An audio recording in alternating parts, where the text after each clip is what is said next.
คันบ่เฮ็ดอันนี้หมูก็บ่กินบ่โอ้หมูนี่มักนี่เนาะ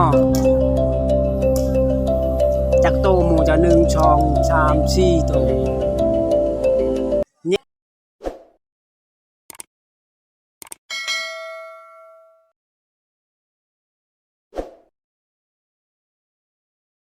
เอาทักทายสบายดีพ่อแม่พี่น้องเบิดทุกคนยินดีต้อนรับเข้าสู่ช่องYouTube บ่าวลิงสนบทคือเก่ามื้อนี้ก็มาอัปเดตวิถีชีวิตข้างหมู่บ้านถ่ายคลิปถ่ายภาพบ่มีการฝากกันตอนให้พี่น้อง FC หลายคนผู้ติดตามรับชมวิดีโอใหม่ๆเปิดมื้อนี้ก็คือบรรยากาศดีคือเก่าทุกคนเลยเอาทักทายสบายดีมื้อนี้ก็มีโอกาสมาเที่ยวมาชมในชนบทสวัสดีทุกท่านสวัสดีครับพี่มาดูหน่อยในป่าชนบทลาวในหมู่บ้านในคิดอมคางนะมาดูกันหน่อยที่ชนบท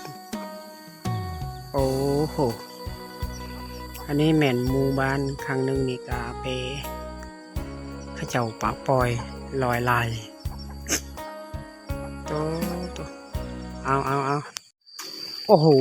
อันนี้กันหนาข้าเจ้าปัดเข่า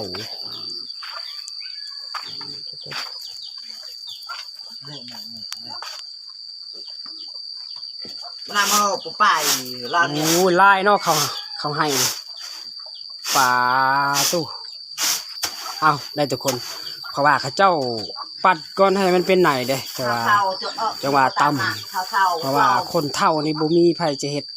เวียกโอ้ตัวน้อยเนาะ เจ็บจังตัวชมเหมือนจ้ะเจ็บจังตัวชม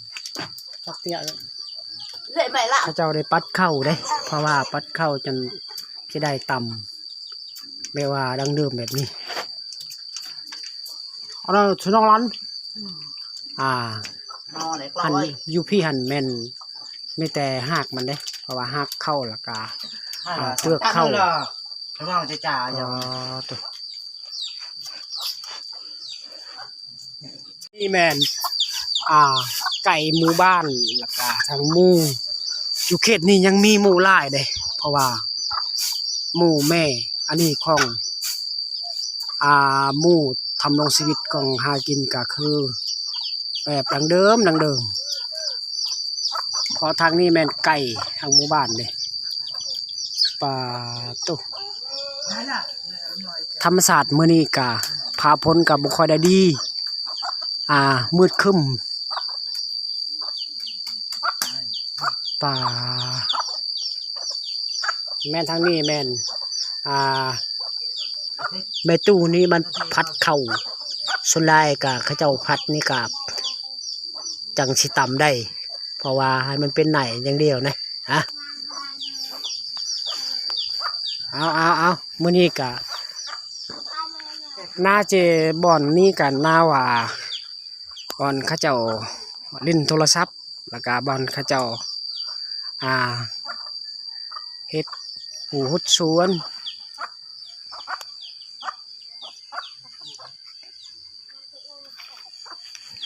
โอ้โหชนไล่ในแถวนี้มันคนกาไปให้ไปสวนมันเลยเพราะว่าช่วงแรงๆกาซ้ำนี่ประมาณ8 โมง 9 โมงก็เขาจะออกนอกมันเลยก็ไปดำรงชีวิตไปวัฒนธรรมการเฮ็ดให้อยู่ภาคนี้ส่วนหลายเฮ็ดให้เนี่ยบ่ต้องเฮ็ดนาเพราะว่านาก็บ่ค่อยได้มีนาเชนานี่กะส่วนหลายก็มีอยู่แต่มันบ่หลาย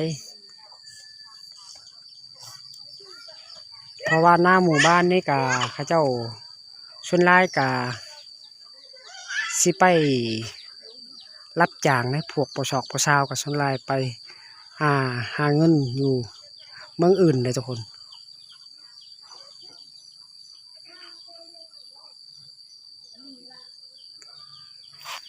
เอามื้อนี้กะพี่น้องให้มาเบิ่งมาส้มวิดีโอก่อนๆนี่กะมื้อนี้กะภาควิดีโอภาคคลิปให้พี่น้องได้เบิ่งได้ส้มเด้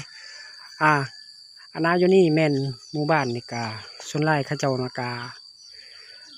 ดำรงชีวิตชนหลายภาคนี้มีแต่เฮ็ดให้ขีดทางไกลศอกลีกดอยป่าในธรรมศาสตร์ในชนบท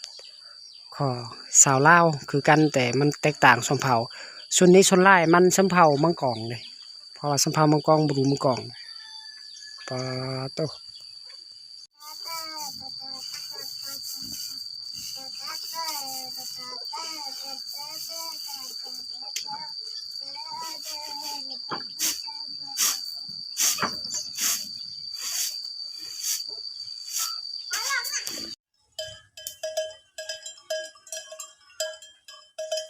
หมู่บ้านอันนี้อุดมสมบูรณ์หมู่บ้านเก่าแก่ดังเดิมหมู่บ้านไร้ผ่าลาปีอยู่ขอบเขตอองค้างนี่อยู่เขตสะบานเมืองน้องแข่งสวรรณเขตวันนี้เปิดวิดีโอให้พี่น้องเบิ่งพี่น้องชมให้พี่น้องไปดูกันพี่อยู่พังไทยพังลาว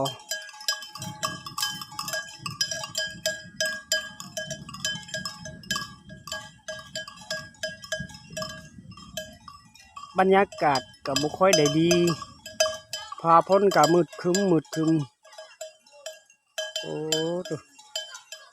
อันนี้หน้าเบแล้วก็งัวขวายสาวบาทหมู่บ้านนี่หลายผ่าลาปีได้เพราะว่าหมู่บ้านดังเดิม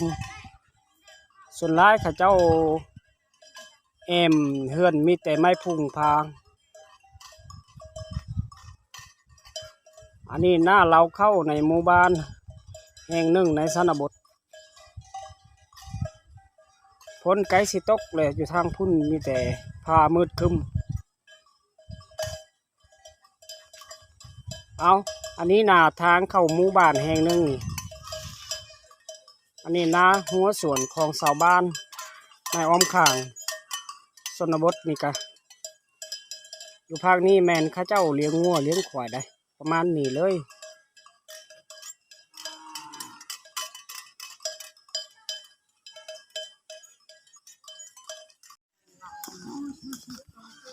คันบ่เฮ็ดอันนี้หมูก็บ่กินบ่